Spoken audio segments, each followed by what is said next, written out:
Ade Armando, tidak ada dalil kewajiban solat 5 waktu dalam Al-Quran.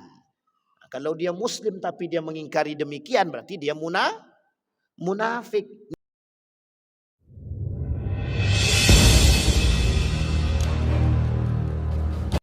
Assalamualaikum warahmatullahi wabarakatuh.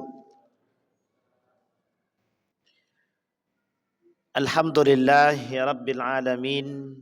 Alhamdulillahilladzi arsala rasulahu bil huda wa dinil haq liyudhhirahu 'alad dini kullih wa kafa billahi syahida.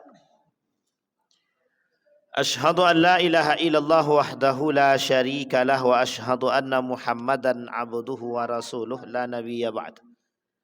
Allahumma salli wa sallim wa barik ala hadzal nabiyil karim. Allahumma salli ala Muhammad wa ala ali Muhammad fil alamin innaka Hamidum Majid.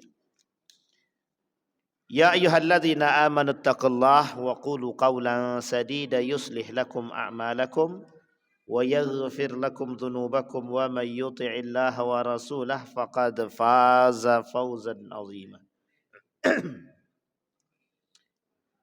Puji syukur kehadirat Allah dengan mengucapkan alhamdulillah rabbil alamin, bersalawat kepada Nabi dengan mengucapkan Allahumma salli ala Muhammad wa ala ali Muhammad fil alamin innaka Hamidum Majid. Bapak Ibu sekalian yang berbahagia, mudah-mudahan Allah berkahi, Allah sehatkan, Allah kuatkan, Allah limpahkan rezeki, husnul khatimah dan istiqamah dalam kebaikan insyaallah. Untuk orang tua kita yang telah mendahului, Allah tempatkan di tempat terbaik di sisinya, Allah terima amal ibadahnya, Allah kumpulkan bersama orang yang saleh. Dan untuk orang tua kita yang masih hidup, Allah sehatkan, Allah kuatkan, Allah limpahkan rezeki, Allah anugerahkan anak-anak yang saleh dan salihah. Dan insyaallah kita semua dianugerahkan oleh Allah keluarga yang sakinah, mawaddah warahmah. Amin ya rabbal alamin. Bapak Ibu sekalian yang berbahagia, malam hari ini kita masuk pada Al-Kabiratu Ar-Rabi'atu. Nah, malam hari ini kita akan coba bahas satu pondasi yang kuat bagi umat muslim itu sendiri, yang kalau ini ditinggalkan yang akan merusak semua. Al-Kabiratu Ar-Rabi'atu, dosa besar yang keempat, fi tarkis salati, dalam meninggalkan atau sengaja meninggalkan salat. Bapak Ibu sekalian yang berbahagia, Imam Az-Zahabi dalam kitab ini menukil satu ayat yang Allah berkata, fa khalafa min ba'dihim khalfun adha'us salata wa taba'us syahawat fa sawfa yalqauna ghayya illa man taba wa amana wa amila salihah. Kata Imam Az-Zahabi menukil daripada ayat yang Allah sampaikan dalam Al-Quran, kata Allah, ada orang-orang yang keluar daripada jalur, yang menentang Allah, yang tidak taat kepada Allah. Khalfun adha'us salah, mereka adalah orang-orang yang meninggalkan solat. Adha'u di sini ulama mengartikan, kata Ibnu Abbas, laisa ma'nan adha'uha tarakuha bil kulliyah walakin akharuha an awqatiha. Arti adha'u bukan berarti meninggalkan, kata Ibnu Abbas, tapi takhirus shalah, mengakhirkan salat. Judul kita tadi adalah dosa besar yang keempat itu adalah meninggalkan salat. Meninggalkan salat. Dalam poin ini, persoalan ini Imam Az-Zahabi menukil ayat tadi. Kata Imam Az-Zahabi, kemudian diperkuat oleh Ibnu Abbas, ada kalimat di dalam ayat tersebut, adha'us shalah. Orang yang keluar daripada jalur ketaatan kepada Allah, satu di antaranya adalah adha'us shalah. Adha'us shalah ikhtalafal ulama ala ma'nan hadhihi. Para ulama berbeda pendapat dalam maksud adha'u. Yang satu mengatakan taraku, Yang satu mengatakan adha'u itu artinya meninggalkan. Yang satu lagi mengatakan akhiru atau ta'khirus shalah. Bapak Ibu sekalian yang berbahagia, pada makna yang pertama, adha'u diartikan sebagai meninggalkan salat. Maka kata Allah, barang siapa yang meninggalkan salat wattaba'us syahawat, dan dia mengikuti syahwatnya, fasaufa yalqauna ghayya illa man taba wa amana wa amila salihah. Mereka akan mendapatkan ujian dan azab dari Allah kecuali mereka bertaubat. Illa man taba, bertaubat, wa amana, dan beriman, wa amila amalan salihah, dan melakukan perbuatan yang baik, yang saleh. Tapi kata Ibnu Abbas, itu bukan berarti meninggalkan, tapi lebih tepatnya ta'khirus shalah, mengakhirkan salat. Apa maksud mengakhirkan salat? Disebutkan di sini. Wa qala Sa'id bin Musayyab imamut tabi'in rahimahullah, wa huwa adla yusalli zuhra hatta ya'ti al-asr. Dia tidak melaksanakan salat zuhur sampai mendekat waktu asar.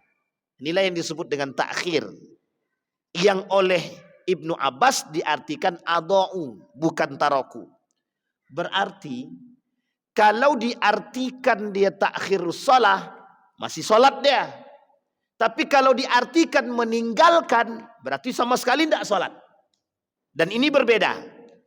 Yang mentakhirkan salat saja, para ulama mengatakan yang mendapatkan ancaman yang pedih dari Allah. Apalagi yang meninggalkan salat. Di dalam ayat yang lain, Allah berkata, kata Allah dalam firman-Nya, "Ma salakakum fi saqar? Lam nakum minal musallin, wa lam nakun nut'imul miskin." Mengapa kalian masuk dalam neraka sakar? Kenapa kalian mencari neraka sakar? Kalimat salaka itu diartikan mencari, masuk, sama. Kenapa kalian mencari neraka sakar? Kenapa kalian masuk ke dalam neraka sakar? Lam nakum minal musallin, lam nakum minal musallin. Kami tidak salat. Lam naku wa lam nakun nut'imul miskin. Kami tak memberi makan orang-orang miskin. Kita tak bahas miskin dia, tapi kita bahas salatnya. Kata Ibnu Katsir dalam tafsirnya mengatakan yang dimaksud dengan masuk ke dalam neraka sakar atau mencari neraka sakar, laisa bitarkiha bil kulliyah, bukan meninggalkan, tapi ta'khirus shalah, kata Imam Ibnu Katsir. Jadi menurut Ibnu Katsir dalam tafsirnya, yang meninggal, yang disebut dengan masuk neraka sakar ini orang yang mengakhirkan salat, bukan tidak salat. Kalau tidak mengakhirkan salat saja masuk neraka sakar, kira-kira bagaimana kalau meninggalkan salat? Nah, jadi ini kata Ibnu Katsir. Berkata Imam Wahbah Zuhaili dalam tafsirnya Al-Munir mengatakan, orang-orang yang meninggalkan salat akan dimasukkan dengan sengaja, akan dimasukkan ke dalam neraka sakar. Masukkan ke dalam neraka sakar. Artinya kalau dimasukkan ke dalam neraka sakar, mereka akan mendapatkan azab daripada neraka tersebut. Ini ikhtilaf para ulama dalam memaknai apakah neraka sakar ini untuk orang yang meninggalkan salat atau yang dimaksud di situ adalah ta'khirus shalah. Sebelum panjang, kita coba perjelas dulu. Jadi Bapak Ibu, poin dalam persoalan dosa besar meninggalkan salat ini ada beberapa hal. Satu, orang yang sengaja meninggalkan salat amdan, meninggalkan salat sengaja. Ini ada nih Pak yang tak mau salat tuh ada. Yuk salat ya. Udahlah bapaknya salat, kami tidak usah salat. Ada yang begitu Pak, ada yang memang tak mau salat tuh ada. Memang ada yang tak mau salat. Yang kedua, ada orang yang meninggalkan salat tapi terpaksa atau ada uzur. Nah, nanti kita coba lihat satu-satu. Yang ketiga, ada orang yang melalaikan salat. Melalaikan sholat juga ada dua. Ada yang sengaja melalaikan sholat, ada yang memang takhirus sholat karena sebab, bil asbab. Yang keempat, ada orang yang mengingkari kewajiban sholat. Nah, ini penting untuk dipahami Pak. Mengingkari kewajiban sholat. Dan ini posisinya beda-beda. Kita coba yang pertama. Ada orang yang meninggalkan sholat amdan, sengaja meninggalkan sholat. Dia memang tak mau sholat. Sholatlah. Tidak. Bapaknya dulu lah, nanti kami sholat tuh. Ada orang begitu Pak. Kita ajak sholat, dia bilang nanti aja. Duluan aja. Pertanyaannya mengapa dia tidak sholat? Satu, malas. Yang kedua, ada alasan Pak. Aku belum suci untuk melaksanakan sholat. Sekarang pertanyaannya kalau alasannya aku belum bersih, aku belum suci untuk melakukan sholat, kira-kira sampai kapan kita tunggu biar suci? Ya tidak akan suci-suci Pak. Karena sholat itu untuk mensucikan diri. Kalau kita tunggu suci dulu, kapan kita sholat? Nah, ini poin penting nih untuk kita pahami. Jadi ada orang sengaja meninggalkan sholat. Nah sekarang Bapak Ibu sekalian yang berbahagia. Apa kata Allah dalam Al-Quran? Ya ayyuhalladzina amanu la tulhikum amwalukum wala auladukum an dzikrillah. Wa may yaf'al dzalika faulaika humul khasirun, kata Allah. Kalimat an dzikrillah, jangan kalian lalai akan mengingat Allah. Lalai akan mengingat Allah. Kalimat ini bisa menyebabkan seseorang hancur, larut dalam kehancuran. Ya ayyuhalladzina amanu, hai orang-orang beriman, la tulhikum, jangan sampai perbuatan kalian yang tidak mengingat Allah justru menghancurkan kalian, harta kalian, anak-anak kalian. Ulama al-mufassirun, para al-mufassirun berkata, al-murad bi dzikrillah hadhil ayah as-salawat al-khamsah. Kata para ulama, ahli mufassirin, orang-orang mufassir mengatakan yang disebut dengan la tulhikum wala auladukum an dzikrillah, jangan sampai kalian dihancurkan gara-gara tidak mengingat Allah. Tidak mengingat Allah di sini kata para mufassirun dalam ayat ini itu disebutkan dengan sholat 5 waktu. Artinya bagaimana Pak Ustaz? Artinya jangan sampai kalian lalai dengan sholat. Jangan sampai kalian meninggalkan sholat. Jika meninggalkan sholat atau lalai dengan sholat, Allah hancurkan kalian, Allah hancurkan keluarga kalian, Allah hancurkan anak-anak kalian, Allah akan hancurkan harta kalian. Ini kalimat teksnya begitu.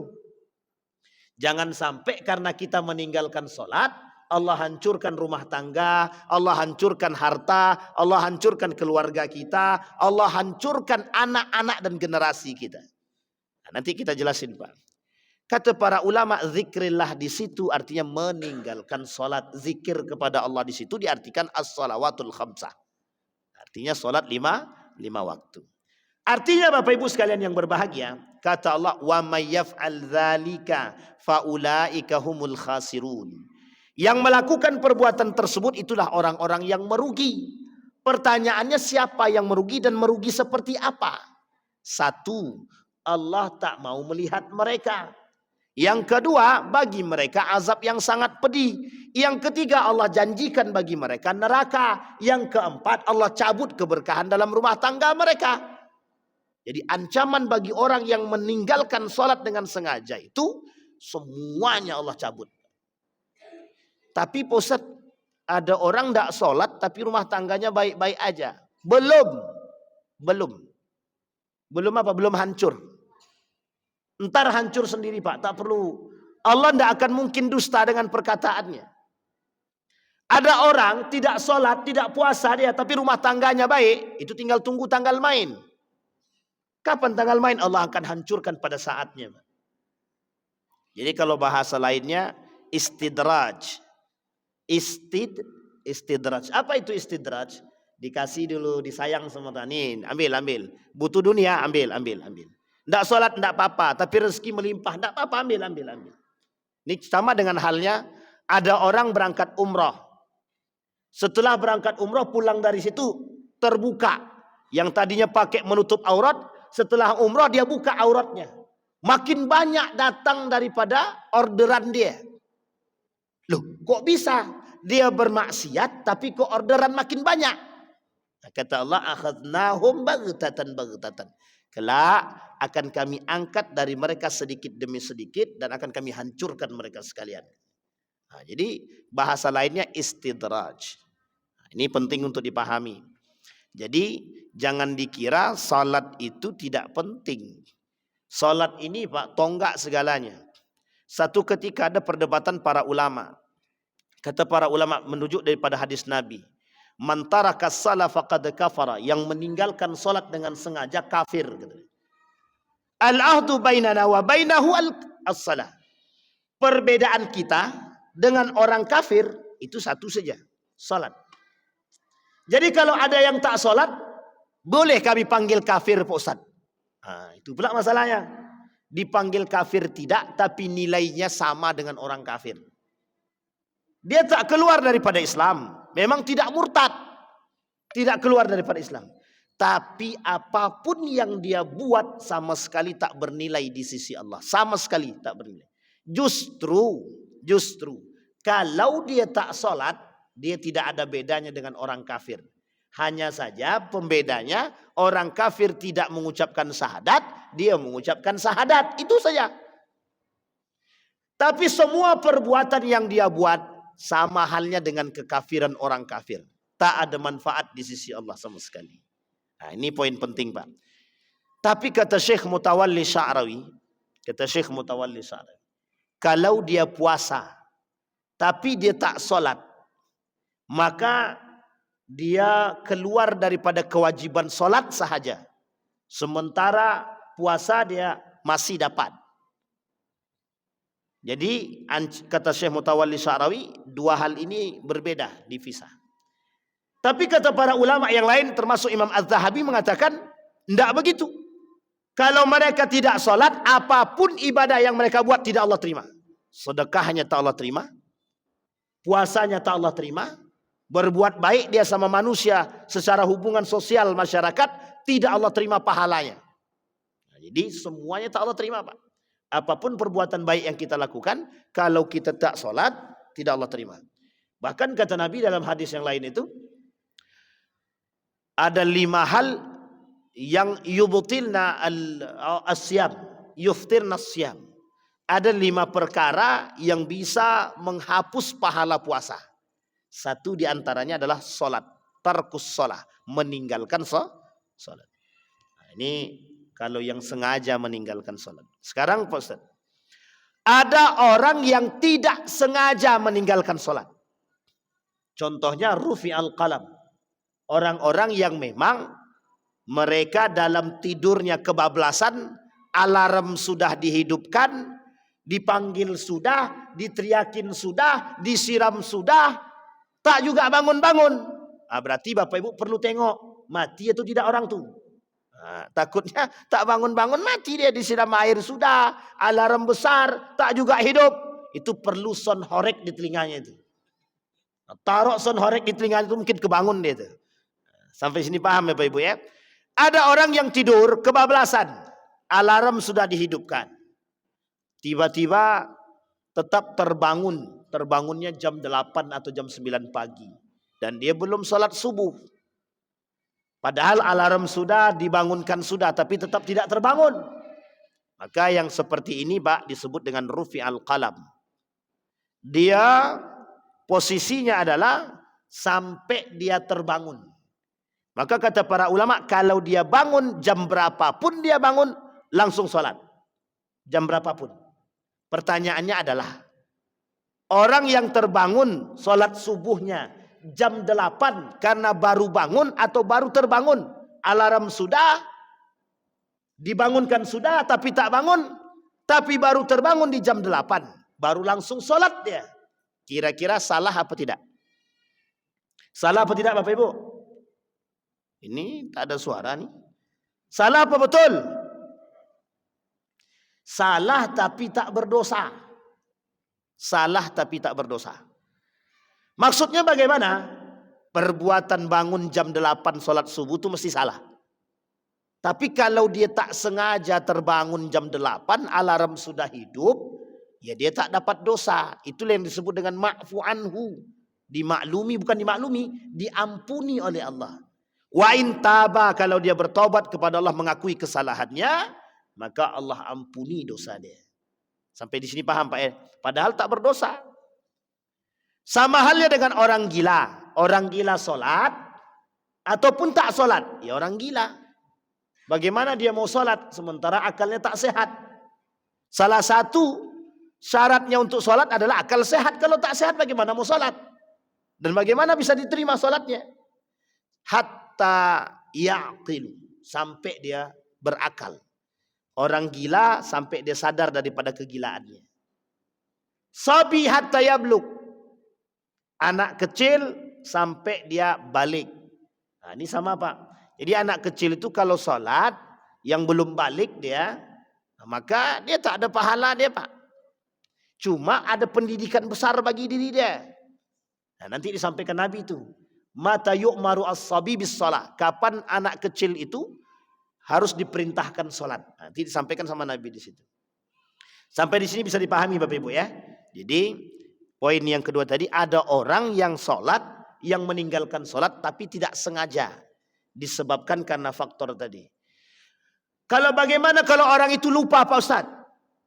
Dia tak dengar azan, tapi dia lupa dengan waktu sholatnya. Sampai dia sadar langsung melaksanakan sholat. Misal, dia baru teringat sudah sholat asar. Pas azan asar dia baru ingat bahwa dia belum sholat zuhur. Bagaimana? Kata sebagian para ulama, orang lupa tidak bisa dihakimi Pak. Orang lupa tidak bisa dihakimi. Maka orang-orang yang lupa ini dimaklumi Pak. Tidak bisa Pak. Dia tidak bisa dihakimi. Orang namanya lupa bagaimana? Sampai dia teringat. Kalau sudah ingat baru kemudian dia langsung melaksanakan sholat yang ditinggalnya. Tapi Pak Ustadz dia lupanya Pak Ustadz 1 hari 1 malam 24 jam dia lupa terus. Berarti kan sholat 5 waktunya tinggal itu Pak. Gitu deh. Nah, ini oleh para ulama juga dibahas itu Pak. Kalau mazhab Syafi'i bilang lakukan yang disebut dengan qada'us shalah. Apa namanya Bapak Ibu? Qada'us shalah. Dalam mazhab Syafi'i ada qada' salah ada. Tapi kata mazhab Syafi'i, qada'us shalah itu hanya berlaku bagi mereka yang tak sengaja meninggalkan salat. Tapi kalau orang yang sengaja meninggalkan salat tak ada qada'us shalah. Min ba'di Syafi'iyah, sebagian Syafi'i mengatakan ada, sebagian lagi tak mengatakan tidak ada. Kalau mazhab Imam Ahmad bin Hanbal, la qada'a lis-salati, tidak ada qada' dalam salat. Tidak ada qada' salat itu tidak ada. Nah kalau dia berdosa bagaimana? Kalau dia meninggalkan banyak salat bagaimana? Fatubu ilallahi taubatan nasuha. Cukup dia bertaubat kepada Allah. Kata mazhab Imam Ahmad bin Hanbal. Sampai di sini bisa dipahami Bapak Ibu? Baik. Itu yang kedua. Ada orang yang tak sengaja meninggalkan salat. Atau meninggalkan sholat karena ada uzur. Apa uzurnya? Musafir. Itu kan tak meninggalkan sholat. Memang tidak meninggalkan sholat. Tapi taqsirus sholat atau jam'us sholat. Mengkosor sholatnya ataupun menjamak sholatnya. Tapi kan konsepnya tetap tinggal. Zuhur seharusnya dia lakukan. Karena dalam perjalanan dia tak lakukan. Tapi nanti dia lakukan ketika waktu asar. Nah, ini bisa disebut dengan al-jam'u wa taqsir. Jamak solat dan qasar solat. Dan itu dibenarkan oleh para ulama. Kata Allah dalam Al-Quran, dibenarkan bagi mereka antaqsuru minas salati. Dalam musafir boleh dia mengqasar salatnya. Nah ini poin penting. Itu yang kedua. Sekarang yang ketiga. Ada orang yang sengaja melalaikan salat. Nah, ini orang yang sengaja melalaikan salat. Orang yang sengaja melalaikan salat tanpa uzur syar'i. Contoh, dia sedang main HP, azan berkumandang sudah, tapi dia tetap main HP. Kalau kata orang tuanya, nak salat nak, kata dia ntar mak waktunya belum habis, masih panjang. Nah, apalagi salat isya kan panjang tuh sampai menjelang subuh. Main lagi, main terus. Diingatin lagi jam 10 malam sama mamanya, "Mak, nak, salat lagi nak, salat. Udah mau jam 10." Kata anaknya, "Masih jam 10, Mak. Masih panjang waktu Isya itu. Aku biasanya menakhirkan salat Isya, Mak."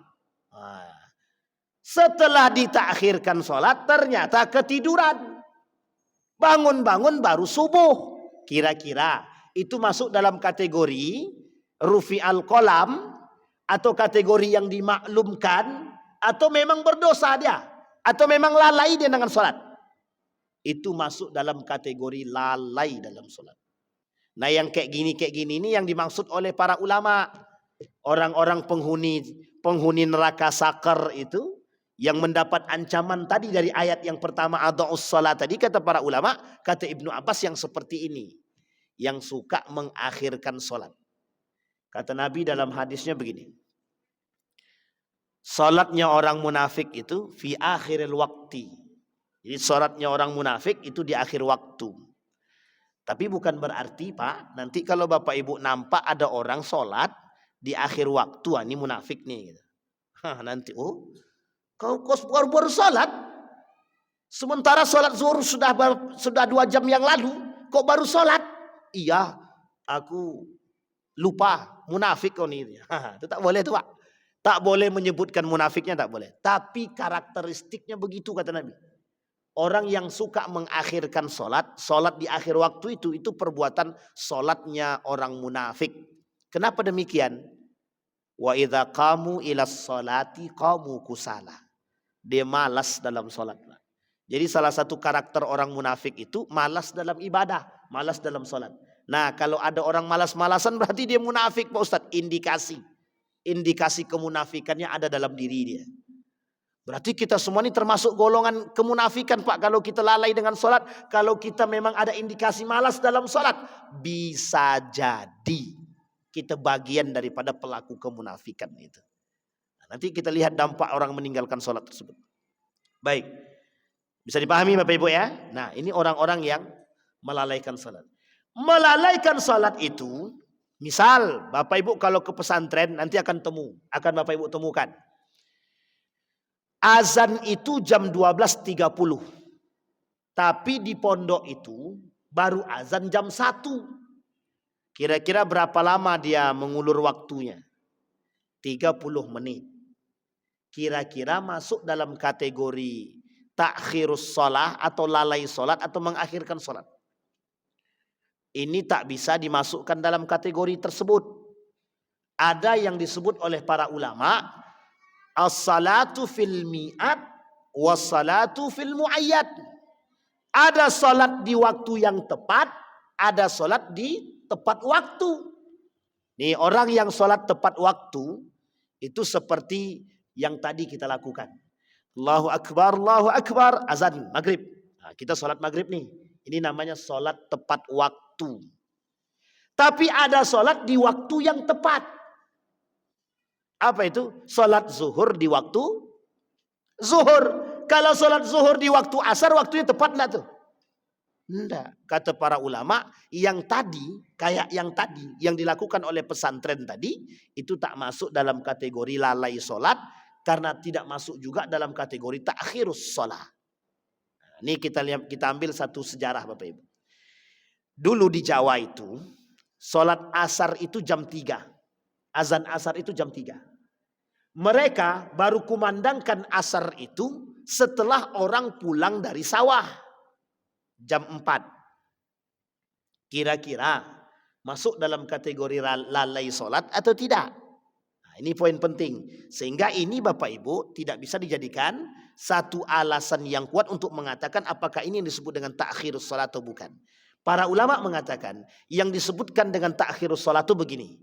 Yang disebut dengan lalai dengan salat itu adalah azan berkumandang, dia melakukan perbuatan yang tidak bermanfaat. Nah, contohnya main HP. Contoh yang lain, ya guling-guling, baring-baring. Tak ada manfaatnya memang. Dan ini sengaja untuk mengatakan entar dululah waktunya masih panjang. Itu sama dengan sengaja melalaikan sholat. Yang kedua kata para ulama, yang tadi. Yang sholat di akhir waktu. Salat zuhur, selesai salat zuhur itu jam 15.30 karena mau masuk waktu asar. Dia baru salat jam 15.20 atau jam 15.15. Itu jelas munafiknya kalau dengan sengaja melalaikannya. Tapi Pak Ustadz, saya mengantar mayat Pak Ustadz. Kami di perjalanan Pak Ustadz, belum sempat kami berhenti mengantar mayat itu. Misal habis zuhur Bapak Ibu, pas azan kumandang nampak ada orang yang kecelakaan. Tiba-tiba Bapak Ibu urus nih jenazahnya nih. Bapak Ibu urus jenazahnya. Sampai ke rumah sakit, tahu-taunya sudah masuk jam 15.25. 5 menit lagi mau masuk asar. Ini tak disebutkan dalam kategori takhirus sholat atau lalai sholat. Tidak disebutkan Pak. Kenapa? Ada udzur syar'i dalam urusan tersebut. Ini pernah dilakukan oleh salah seorang ulama namanya Imam Abu Hanifah. Pernah dilakukan oleh Imam Abu Hanifah. Jadi ketika dia sedang azan berkumandang, dia berwudu siap-siap mau laksanakan sholat zuhur. Tiba-tiba terdengar di kampung sebelah ada yang meninggal dan tidak ada yang bisa memandikan. Pergilah Imam Abu Hanifah tadi, dimandikannya jenazah tersebut. Selesai prosesi semua, tiba-tiba azan asar berkumandang. Apa kata Imam Abu Hanifah? Idzan ajma. Jadi saya jamak aja lah. Tapi itu imam, itu ulama. Kita bukan ulama, jangan coba-coba. Dan itu hanya berlaku pada mereka yang, mohon maaf, takhsisu bil ilmi. Ada pengkhususan karena kealiman dan keilmuan mereka. Dan ada uzur syar'inya. Bukan tidak ada uzur. Kalau tidak ada uzur cuman main HP, cuma memasak, dan lain sebagainya. Bapak Ibu sedang masak, kompor hidup. Kompor hidup. Kan bisa dimatikan. Setelah dimatikan, selesai sholat dulu. Setelah sholat kan bisa dihidupkan kembali. Ustaz, ini kompornya tidak bisa dimatikan. Kalau sudah dihidupkan tidak bisa dimatikan lagi Ustaz. Bagaimana itu? Kalau ada kompor begitu ganti kompor lain. Itu kompor-kompor yang aneh seperti itu. Kalau sudah dihidupkan tak bisa dimatikan sampai masak dulu. Sampai di sini bisa dipahami ya Bapak Ibu ya. Jadi kecuali ada urgensinya. Ada sesuatu yang sangat penting dan urgen yang memang harus menjadi perhatian sebab daripada lalainya seseorang dalam sholat tadi. Nah, ini penting. Yang kedua, yang keempat, ada orang yang sengaja mengingkari kewajiban sholat. Nah, ini seperti Ade Armando. Ade Armando tahu ya Bapak Ibu ya. Kata Ade Armando, Kata Ade Armando, tidak ada dalil kewajiban sholat 5 waktu dalam Al-Quran. Nah, kalau dia muslim tapi dia mengingkari demikian, berarti dia munafik. Ini derajatnya beda-beda. Kata para ulama, yang meninggalkan sholat atau lalai dengan sholat, itulah yang disebut dengan masuk dalam neraka sakar. Tapi kalau orang yang sengaja meninggalkan sholat, bukan neraka sakar Pak. Neraka jahanam. Orang yang sholatnya di akhir waktu masuk dalam kategori munafik. Apalagi orang yang tidak sholat. Sementara orang munafik oleh Allah disebutkan dalam Al-Quran. Fid darkil asfal minan nar. Innallaha jami'al munafiqin wal kafirina fi jahannama jami'an. Orang kafir itu, orang munafik itu Allah masukkan ke dalam neraka, nerakanya jahanam. Duluan Pak.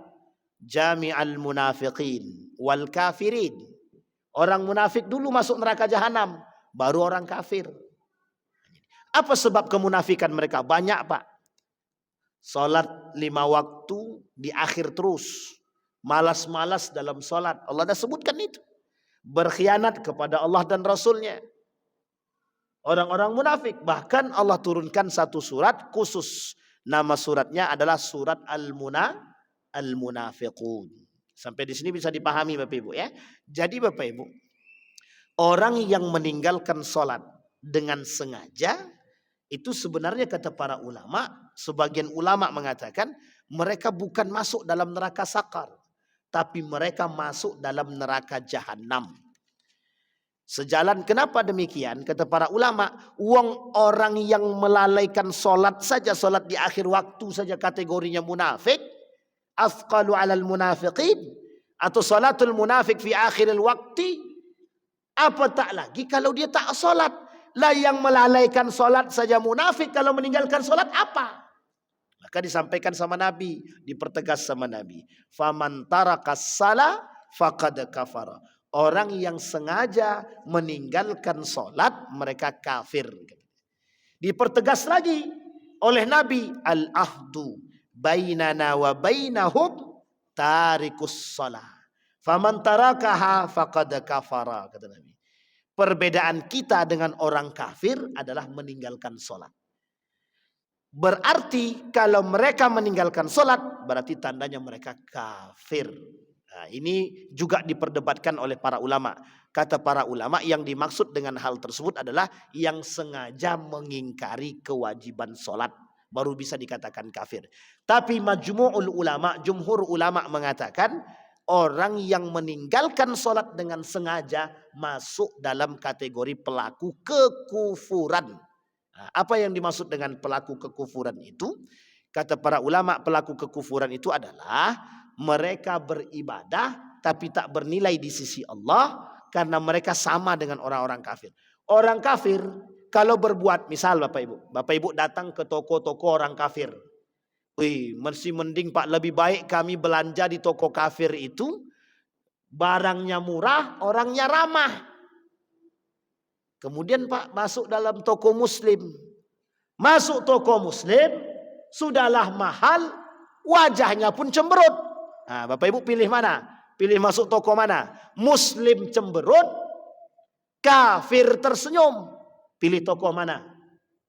Pilih toko muslim cemberut, atau pilih kafir tersenyum. Kalau bisa cari pilihan yang ketiga, muslim tersenyum, bukan muslim yang cemberut. Ini ada contoh lain.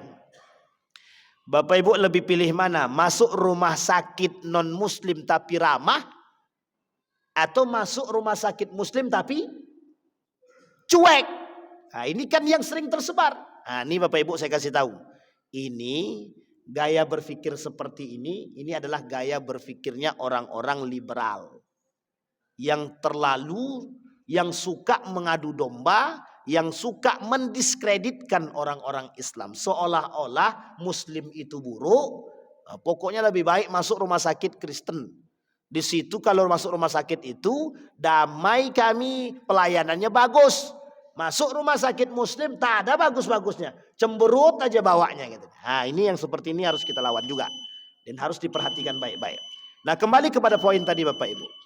Nah, Bapak Ibu sekalian yang berbahagia, kata baginda Nabi Muhammad SAW, persoalan solat ini, kata para ulama, persoalan solat ini persoalan sensitif yang membedakan kita dengan orang kafir. Jadi orang kafir, sebaik-baiknya kafir, kalau dia tidak mati dalam keadaan Islam, mati masuk neraka. Seburuk-buruknya muslim, seburuk-buruknya muslim, kalau dia tidak mati dalam keadaan kafir, mati masuk surga. Saya ulangi sekali lagi Bapak Ibu. Sebaik-baiknya kafir, kalau dia tidak mati dalam keadaan muslim, mati masuk neraka. Jadi sebaik-baiknya, apapun kebaikan yang dia buat. Seburuk-buruknya muslim, seburuk-buruknya muslim, kalau dia tidak mati dalam keadaan kafir, tidak meninggal, tidak wafat dalam keadaan kafir, maka dia mati masuk dalam surga. Nah, ini poin penting Pak. Perbedaannya di mana? Hanya terletak pada kekufuran dan kekafiran saja. Umat muslim bersyahadat gerbang yang mengucapkan la ilaha illallah, sementara kafir tak, mereka tidak mengakui. Nah, orang yang tidak sholat itu sama dengan orang kafir tadi. Apapun yang dia buat tak ada nilai sama sekali. Nah, maka Bapak Ibu, maksud kafaro di situ kata Nabi adalah kufur. Apa kufur itu? Apapun yang dia lakukan sama sekali tak bernilai di sisi Allah, tak bernilai di sisi Allah. Tapi berarti kami Ustaz, itu ada tetangga kami Ustaz, rajin dia sedekah Pak Ustaz, tapi dia tak pernah sholat Pak Ustaz. Nah, jadi sholat yang dia tinggalkan itu menghapus ibadah sedekah dia. Secara kemanusiaan dia dapat, tapi secara hukum Allah dia tak dapat sama sekali. Sampai di sini bisa dipahami Bapak Ibu ya. Baik, insyaallah kita lanjutkan di pertemuan yang akan datang. Ada hal-hal yang lain daripada khamsu karamatin wa khamas ta'asar. Ada 5 kelebihan orang yang solat 5 waktu, rajin solat. Dan ada juga orang-orang 15 ancaman Allah bagi mereka yang sengaja meninggalkan solat atau lalai daripada solatnya. InsyaAllah kita bahas di pertemuan yang akan datang.